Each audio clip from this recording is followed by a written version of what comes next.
ये समझते हैं कि हमने आप पे बहुत तशद्दुद किया है। वो कहता है कि रात को वो दिखाए ना इन्हें जुनेद मेज़बान आतिक रेहान और आप देख रहे हैं वकास वान जर्नलिस्ट यूट्यूब चैनल।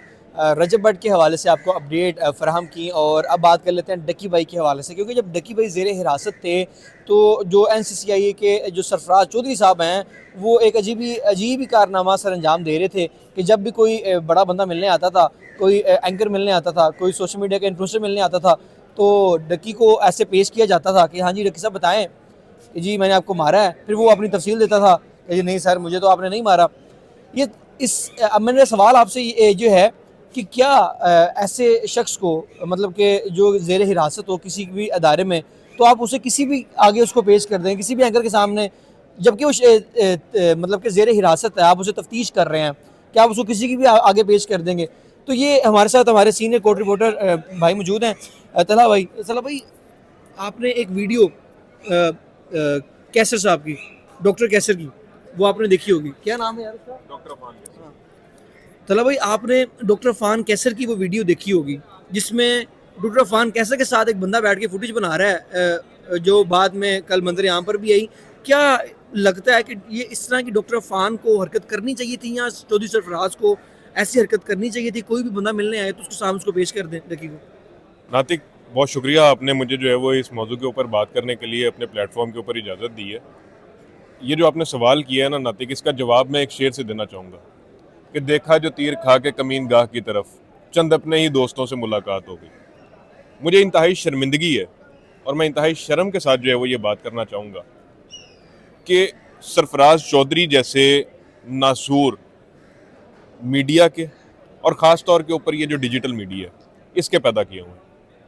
एक सस्ती शोहरत का भूखा इंसान था जिसने एक शख्स को पहले हिरासत में लिया और उसके बाद उसकी फैमिली से मनी जो है वो एक्सटॉर्ट करने के लिए एक्सप्लॉयटेशन की, जिस तरह से वो डकी ने रो रो के पूरी कौम को बता दिया। लेकिन उसका इलाज क्या हुआ, वो इलाज भी पूरी कौम ने देखा है कि दबोचने वालों ने ऐसा खुदी से पकड़ा है कि अब वो इस टाइम पर हिलने जोगा नहीं है। माजरत के साथ इस टाइम के ऊपर जो सूरत हाल ये हमारे डिजिटल मीडिया के ऊपर हुई है नातिक, आप ये देखें कि बहुत सारे लोग जो हैं वो बहुत सारे मसाइल इस मुल्क के ऐसे हैं जिनके ऊपर कोई बात ही नहीं कर रहा। बहुत सारे मसाइल ऐसे हैं जिनके ऊपर बात होना ज़रूरी है। पब्लिक पॉलिसी के मैटर्स ऐसे हैं जिनके ऊपर बात होना ज़रूरी है। लेकिन यहाँ पर सरफराज चौधरी जैसे ब्यूरोक्रेट जो हैं वो एक अपनी सस्ती शोहरत के चक्कर के अंदर के पहले तो उन्होंने चट्टी खाई, रिश्वत खाई, सारा कुछ किया। उसके बाद जो है वो सस्ती शोहरत हासिल करने के लिए हमारे ऐसी डिजिटल प्लेटफॉर्म जो है वो इस्तेमाल करते हैं और इन्हीं प्लेटफॉर्म्स के ऊपर जो है वो आके ऐसे ऐसे इंटरव्यूज़ देते हैं और ऐसे अपने आप को जो है वो साफ़ सुथरा पाकीज़ा फरिश्ता जाहिर करते हैं कि जैसे उनसे बड़ा तहज्जुद गुजार, नमाजी, परहेजगार शख्स ही कोई नहीं है इस दुनिया के अंदर। हमें बतौर जर्नलिस्ट, अच्छा खैर इसके अंदर अब जैसे डॉक्टर अफान कैसर की बात हो जाए तो डॉक्टर अफान कैसर जैसे जो लोग हैं, मैं वही उसी तरफ ही आ रहा हूँ कि डॉक्टर अफान कैसर साहब जैसे लोग जो हैं जो कि जिनका जर्नलिज्म से सिरे से ताल्लुक ही कोई नहीं, इन लोगों ने सरफराज चौधरी जैसे हीरो को ऐसे तराश खराश के पेश किया कि हमारी आवाम जो है डिजिटल मीडिया की व्यूअरशिप जो है वो अशश कर उठी कि जनाब क्या बात है जी, क्या काम डाल दिया जी चौधरी साहब ने जी, ऐसे नकेल डाल दी जुआरियों को, ये कर दिया वो कर। डॉक्टर अफान कैसर की वीडियोज भी आई थी। कोई तहकीक कोई नहीं। डॉक्टर अफान कैसर साहब हों या इस जैसे जितने भी दीगर इन्फ्लुएंसर हैं जिन्होंने जर्नलिज्म की ABC नहीं पढ़ी, मैं हाथ जोड़ के आप लोगों से गुजारिश करता हूँ कि मेहरबानी करके डॉक्टरी कर लें। हम बतौर जर्नलिस्ट मरीजों को नुस्खे लिख के नहीं दे सकते। हम बतौर जर्नलिस्ट कहीं पे कोई केमिकल इंजीनियरिंग का कोई फार्मूला नहीं बता सकते। हम बतौर जर्नलिस्ट कहीं पर कोई जहाज़ नहीं बना सकते। तो डॉक्टर अफान कैसर जैसे जो लोग हैं जो कि ये सस्ती शोहरत के पीछे पड़े हुए हैं, ये किस तरह से जो है वो अपने आप को हरफन मौला तस्लीम करते हैं। आपने डॉक्टरी पढ़ी है भाई, जाके नुस्खे लिखो, डॉक्टर और मरीज का इलाज करो, जो काम है आपका आप वो करो। हर बंदे ने जिसने देखा कि यार अच्छा मैं ये 7,000 रुपये का बोया का माइक ले सकता हूँ, आईफोन मेरे पास है, मैं ये 4 वीडियोस बनाता हूँ, मैं भी वायरल हो जाऊंगा, बल्ले बल्ले हो जाएगी। पहले आपने जहरीले टीके जो हैं उनका स्कैंडल खोला कि जी तरबूजों के अंदर जी जहरीले टीके आ गए, किसान रुल गए जिन्होंने उस साल में जो है वो तरबूजों की फसल की थी, रेट ही कोई नहीं मिला। फिर आपने जनाब अपनी जो है वो क्या कहते हैं पॉडकास्ट के अंदर मुख्तलिफ साइकोलॉजिस्ट को बुला के जो है वो आप मुश्तजनी के जो है वो फ़ज़ाइल बयान करते रहे। आपको सेंस ही नहीं है कि ये जो टूल है, ये जो डिजिटल मीडिया का टूल है, इस पर आपने क्या बात करनी है, क्या बात नहीं करनी। ये जो आपकी बात है, ये जब लोगों तक पहुंचेगी, उसके ज़हनों के ऊपर क्या इस चीज़ का असर होगा। ये जब आपकी जो बातें जो आप यहाँ पर कर रहे हैं, ये जिस टाइम पर लोग, जो बच्चे खास तौर के ऊपर अपने हाथों में देखेंगे, क्योंकि आजकल अलमिया ये है कि 10 साल 12 साल के बच्चे के हाथ में भी मोबाइल है, तो 10 साल 12 साल वाला बच्चा जिस टाइम के ऊपर वो मोबाइल देखेगा, उसके ऊपर वो देखेगा, उसके ज़हन के ऊपर क्या असर पड़ेगा। माजरत के साथ मैं समझता हूँ कि जो डॉक्टर अफान कैसर जैसे हम बहुत सारे लोग जो है वो बहुत सारे हुकूमती इकदाम के ऊपर जो है वो तनकीद भी करते हैं, लेकिन मेरी एक हम्बल सजेशन है आपके इस प्लेटफॉर्म को इस्तेमाल करते हुए, मैं जो हमारे इदारे हैं उनको एक हम्बल सजेशन देना चाहूँगा कि मेहरबानी करके ये जो डिजिटल मीडिया का टूल है, इसके ऊपर भी लगाम होनी चाहिए। अगर किसी शख्स ने जर्नलिज्म रिलेटेड कोई भी काम डिजिटल मीडिया के ऊपर करना है, तो जैसे आपकी पैमरा मौजूद है, ऐसी एक अथॉरिटी बनाई जाए जो कि तस्दीक करे कि ये बंदा वाकई सहाफ़ी है या ये जर्नलिस्ट है। सहाफत के ऊपर बात कर रहे हैं, अगर आपने उससे बात करनी है, या आपने नेशनल इश्यूज के ऊपर बात करनी है, आपने पब्लिक इश्यूज के ऊपर बात करनी है, आपने पॉलिसी साजी के ऊपर बात करनी है, तो कम से कम आपको जर्नलिज्म की एबीसी तो पता होनी चाहिए कि जिस टूल को आप इस्तेमाल करते हुए यहाँ पर माइक के आगे बैठ के जो है वो भाषण देना शुरू कर दिया आपने, आपको उसका कुछ पता भी है, आपने उसके पीछे तहकीक भी की है, तहकीक भी की है। खवातीन के ऊपर भी तनकीद करते नजर आते हैं, क्योंकि एक अलीना मेरे ख्याल से एक टिकटॉकर है, उनके ऊपर, उनके लिबास के ऊपर, उनकी वीडियोस के ऊपर तनकीद कर रहे हैं।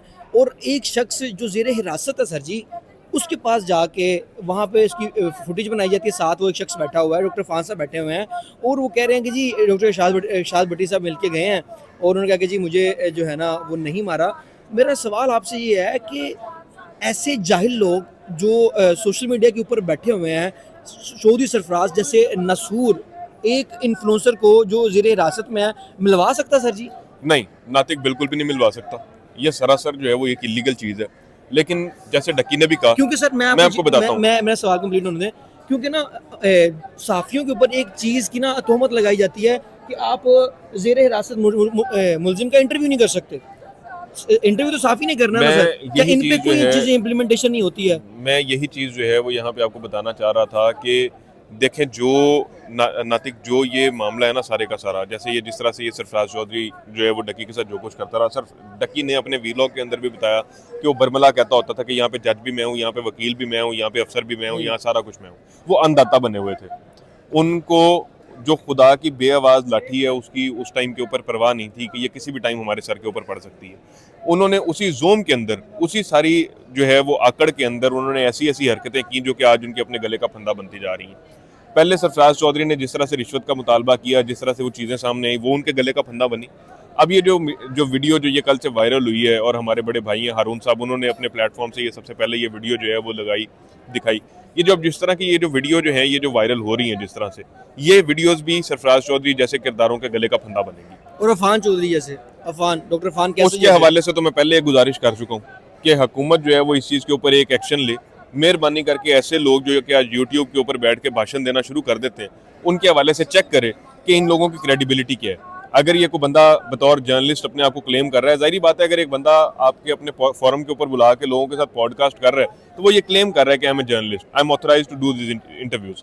तो जो ऐसे लोग जो कि खुद साख्ता जर्नलिस्ट बने बैठे हैं, इनके गले के अंदर भी पट्टा डलना चाहिए, ताकि ये ऐसे इश्यूज जो हैं और जो इस तरह की सेंसिटिव चीज़ें हैं जिनके ऊपर बहुत सारे मैटर्स जो हैं वो पब्लिक ना कर सकें, और ये जो इस तरह की जो चीज़ें जो गलत इम्पैक्ट देती हैं माशरे के अंदर, फिर नेगेटिव इम्पैक्ट देती हैं, वो जो है वो उस तरह से जन्म चले। बहुत शुक्रिया, हमारे साथ तलहा भाई मौजूद थे। बात यह कि कल जो अफान कैसर है उसकी एक फुटेज वायरल होती है जिसमें वो डक्की साहब से सवालात कर रहे हैं, और ऐसे नसूर जो हैं उनको ख़त्म होना चाहिए। इस हवाले से भी एक अथॉरिटी बननी चाहिए सोशल मीडिया की, ताकि लोगों को पट्टा डाल सके, उनको बता सके कि ये आपकी जगह नहीं है काम करने की, अगर आपने इस जगह पे काम करना लिहाजा वो पढ़ के हैं, क्योंकि हर बंदा जो है वो सोशल मीडिया के ऊपर एंकर बना हुआ। बस मैं मजीद कुछ नहीं कहना चाहूँगा। अपने मेज़बान आतिक जान को दीजिए इजाज़त, अल्लाह ने के बाद।